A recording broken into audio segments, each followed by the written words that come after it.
UPSC जो आई, हम उसकी तैयारी करवा रहे हैं, तो आप लोग चलिए फटाफट देखिए। तो हमारे गुणसूत्र की खोज किसने किया था? स्ट्रासबर्गर ने 1857 में इसकी खोज किया था। और इनका नाम कौन दिया था? हमारे वर्लेयर 1889 में क्रोमोसोम का संज्ञा प्रदान किया था। हमारे जनक जो 1857 में इनकी स्ट्रासबर्गर ने खोज की थी, और गुणसूत्र का नाम किसने दिया था? वर्लेयर ने इनका नाम क्रोमोसोम का नाम दिया था। तो यहाँ से अगर क्वेश्चन बनता है तो बिल्कुल परेशानी होना, ये पढ़ लो और ध्यान से देख लेना ताकि आप लोग को समझ में आए। तो चलिए, गुणसूत्र मैट्रिक्स तथा डीएनए का बना होता है। मैट्रिक्स एक तरल पदार्थ होता है जिनमें धागे समान संरचना होती है।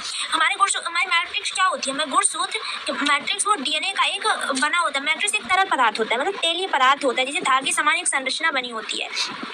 धागे समान एक संरचना बनी होती है। क्रोमेटिन में डीएनए तथा हिस्टोन प्रोटीन का बना होता है। क्रोमेटिन में डीएनए जहाँ जहाँ हिस्टोन और प्रोटीन दोनों पाए जाते हैं, उस स्थान पर क्रोमेटिन माला के मणि समान गोला संरचना दिखाई देता है। एक पॉइंट होता है, जो कि एक पॉइंट रहता है, पॉइंट से जब वो एक धागे नुमा संरचना बनाती है और जब वो बड़े आकार में आती है तो एक कड़ी समान गोलाकार अपने आप एक संरचना बना लेती है और दिखाई देती है, झिल्ली नुमा बना लेती है। जब बच्चे का आकार बढ़ता है तो वहाँ पे एक अपने आप एक धागे नुमा पन्नी का पदार्थ, पतली पन्नी का एक क्रोमेटिन बन जाता है, जिसको साइंस की भाषा में क्रोमेटिन कह सकते हैं, और क्रोमोमियर्स भी कहते हैं, क्रोमोमियर्स कहती है इसे। क्रोमेटिन का मैट्रिक्स चारों तरफ से एक झिल्ली द्वारा होता है, मतलब चारों तरफ से वो घिरा होता है, झिल्ली नुमा, मतलब एक जैसे पैकेट नहीं होती, वो चारों तरफ से घिरा हुआ होता है वो इसे पेलिकल कहते हैं। इसे हम साइंस में पेलिकल कहते हैं। ठीक, ये आ भी सकता है यहाँ पे क्वेश्चन, तो इसको देख लेना। आगे है अभी, कोशिका विभाजन के समय गुणसूत्र में क्रोमेटिन का द्विगुणन होता है।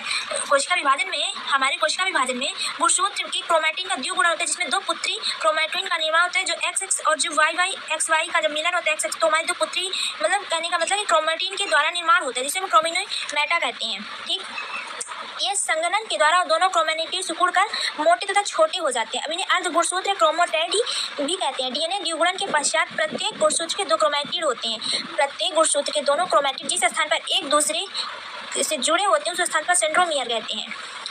सेंट्रोमियर गुणसूत्र कुछ दबा हुआ प्राप्त होता है। देखो यहाँ पे ये हमारी गुणसूत्र की संरचना हो गई मेटाफेज। देखो ये जो टेलीमियर, पेलिकल, मैट्रिक्स, क्रोमिनेटा, क्रोमोमियर, सेंट्रोमियर, प्राथमिक संकीर्ण, ये जो हमारी धागे नुमा जो ये संरचना बनी होती है, झिल्ली नुमा, और अपने आप एक संरचना बना लेती है और अपने आप को बांध के रखती है। और एक मैट्रिक्स मतलब एक तरल पदार्थ होता है और एक संरचना धागे समान संरचना बना लेती है और अंदर अपने आप को घिरा लेती है, घिरी रहती है अंदर।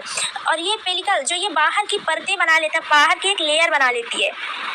ये हमारी क्रोमोमियर है जो अंदर की सुरक्षा का भाग बनाती है इसको। और सेंट्रोमियर यहाँ पे जाके ये दोनों का सिकुड़ा, ये जाके मतलब सिकुड़ जाती है आपस में और जाके दोनों को आपस में जॉइंट बना लेती हैं, तो हम प्राथमिक संकीर्ण का नाम देते हैं। और यहाँ से जाके यहाँ पे इनका आपस में मिल जाती है, तो द्वितीय संकीर्ण होती है ये सैटेलाइट। तो ये एक बेलनाकार संरचना बनाई जाती है। तो यहाँ दिया हुआ है कि संकीर्ण के कुछ विशेष गुणसूत्र जो एक द्वितीय संकीर्ण से होता है। मैं डायग्राम इसलिए दिखा रही हूँ कि किसने किया था। कोशिका विभाजन के समय क्रोमेटिन धागे किससे परिवर्तित हो जाते हैं। देखो यहाँ पे दिया है कोशिका विभाजन के समय हमारा क्रोमेटिन धागे किसमें परिवर्तित हुआ है, गुणसूत्र क्रोमोसोम में। न्यूक्लियस अम्ल की खोज किसने की था, फ्रेडरिक मिश्र ने किया था। न्यूक्लियस अम्ल का निर्माण हमारे न्यूक्लियोटाइड से, न्यूक्लियोटाइड किनसे निर्मित होता है, पेंटोज, सुगर, नाइट्रोजन बेस, फार्मोसिक अम्ल। डीएनए मॉडल किस लिए नोबेल पुरस्कार मिलता, वर्ड्स। तो चलिए हम पढ़ते हैं डीऑक्सी रिबोन्यूक्लिक अम्ल। जेडी वाटसन और FSC क्रिक ने सन 1953 में डीएनए की एक रचना के बारे में एक मॉडल प्रस्तुत किया था। हमारे जेडी वाटसन ने, HFC क्रिक ने डीएनए की एक रचना के बारे में एक मॉडल प्रस्तुत किया था सब लोगों के बीच में, जिन्हें उनके नाम पर वाटसन और क्रिक मॉडल कहते हैं। उन्होंने एक रचना के बारे में प्रस्तुत किया था जो उनके उस नाम से उसको वाटसन क्रिक मॉडल के नाम से जाना जाता है, नाम दिया गया था। उन्होंने यह बताया कि डीएनए की एक रचना दो पॉलीन्यूक्लियोटाइड चेनों द्वारा होती है। उन्होंने रचना के अनुसार उन्होंने ये एक्सप्लेन किया कि इसमें दो पॉलीन्यूक्लियोटाइड चेनों द्वारा होती है, ये उनके द्वारा ही नाम दिया गया। ये विपरीत दिशाओं में घूमकर द्विचक्राकार रचना मॉडल बनाती हैं। उनका कहने का मतलब ये है कि जो ये एक आकार बनाया था, एक मॉडल बनाया था, तो उन्होंने ये सिद्ध किया कि ये विपरीत दिशाओं में घूमकर एक गोलाकार रचना बनाती है, बेलनाकार, जो कि दो सीढ़ियों संरचना आकार की बनाती है। आगे मैं डायग्राम भी दिखाती हूँ। तो दोनों चेनें एक दूसरे से हाइड्रोजन बंधों द्वारा जुड़ी होती हैं, जो डीएनए में एक्सरे विश्लेषण का अध्ययन किया जाता है, मतलब उसको साइटोसिस किया गया है। एमएचएफ में वाल्किंस ने उनके साथियों ने यह कहा कि वाटसन और क्रिक द्वारा वाल्किंस को सम्मिलित रूप से सन 1962 में नोबेल पुरस्कार प्रदान किया। ठीक, रासायनिक एवं एक्सरे विश्लेषण के आधार पर डीएनए अणु की रचना के बारे में निम्नलिखित बातों का पता लगाया। उनका ये कहना है कि नोबेल पुरस्कार प्रदान किया गया, लेकिन उनके रासायनिक एवं एक्सरे में ये डीएनए अणु की रचना के बारे में निम्नलिखित बातों को, मतलब बारीकी बातों का अध्ययन किया गया, बताया गया, पता किया गया। जो भी डीएनए द्विचक्राकार रचना होती है, इसमें 2 पॉलीन्यूक्लियोटाइड चेनें को अक्ष रेखा होती हैं। ये हमारा बेलना अनुकार ये संरचनाएं होती हैं। ये वाटसन क्रिक द्वारा अध्ययन प्रस्तुत एक मॉडल बनाया गया था, जिन्हें उन्हें वाटसन क्रिक का नाम दिया गया, उस नाम से वो जाने जाते हैं। ये एक दूसरे के विपरीत दिशा में कुंडली अथवा रस्सी तरह ऐठी हुई रहती हैं। ये एक दूसरे के विपरीत दिशा में चलती हैं। देखिए, ये ऐसे ये एक दूसरे के विपरीत दिशा में चलती रहती हैं, ऐठी हुई रहती हैं। यह 28 प्रकार का होता है, जिसे दोनों चेनें एक दूसरे के आसानी से अलग हो जाएं। वो पॉलीन्यूक्लियोटाइड चेनों की बस लंबी अक्षरेखा के सीधे कोणीय तल में रहती हैं। ये यहाँ पे एक नुमा बनाई गई है, जो कि विपरीत दिशा की और कोणीय कहाँ पे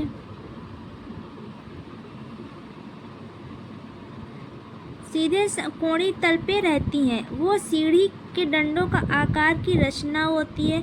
दोनों चेनें एक दूसरे के हाइड्रोजन द्वारा जुड़ी होती हैं।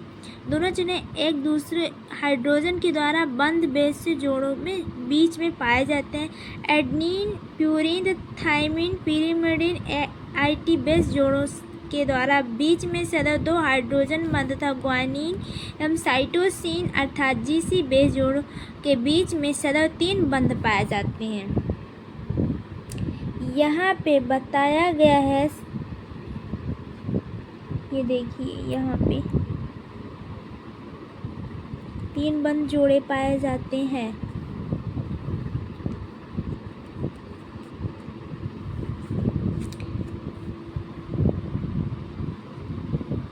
ये दोनों चेन बेस क्रेम एक दूसरे के थाइमिन तथा ग्वानिन साइटोसिन की परिपूरक है। डीएनए अणु के बेस डंडों की संख्या 100 से 2000 तक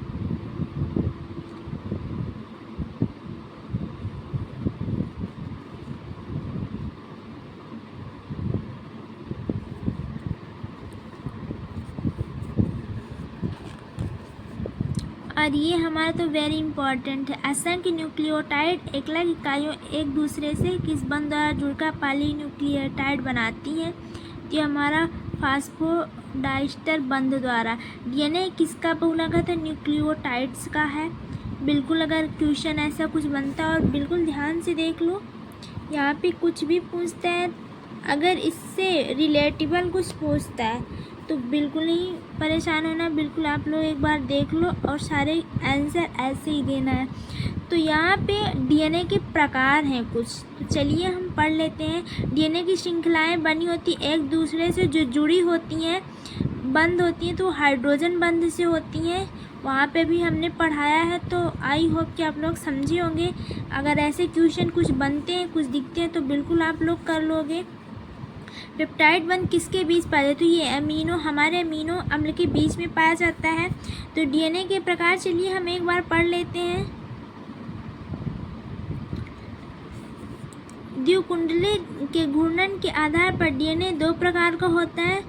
डीएनए हमारा दो प्रकार का होता है, दक्षिणावर्त डीएनए एवं B DNA right handed DNA. इसमें डीएनए और की दोनों श्रृंखलाएं एक अक्ष के चारों ओर दक्षिणावर्त कुंडली अवस्था में रहती हैं।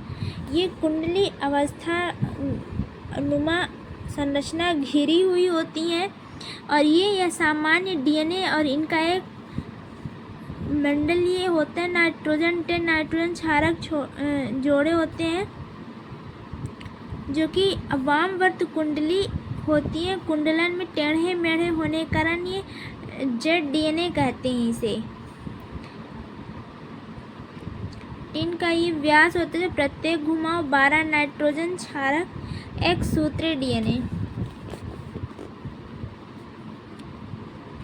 ध्यान से, बिल्कुल ध्यान से पढ़ना। कुछ वायरस के अपवाद जो मतलब कुछ अपवाद यानी कुछ अपेक्षित उल्टा काम करते हैं, जो स्वरूप भांति डीऑक्सी राइबोसिस न्यूक्लियोटाइड एक श्रृंखला होती है।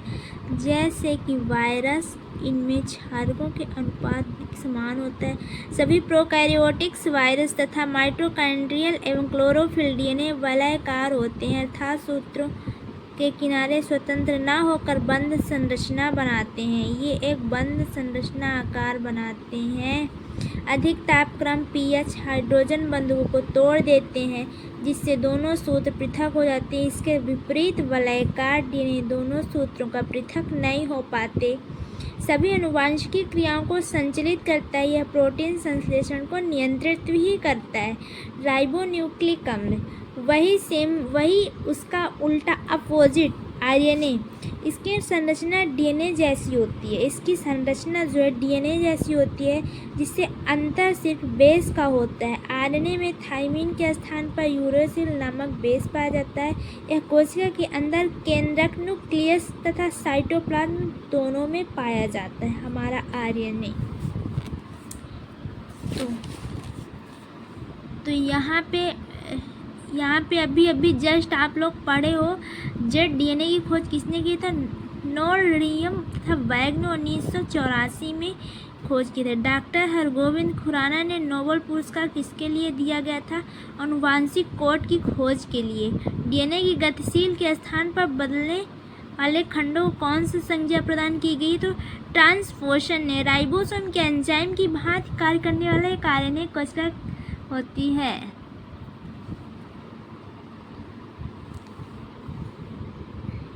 बाकी जो हमें इम्पोर्टेंट्स लग रहे हैं हम उसी चैप्टर वही टॉपिक हम पढ़ा रहे हैं। ज़्यादा टाइम नहीं लेंगे आप लोगों का। ये तो बहुत डीप दे दिया है। तो चलिए हम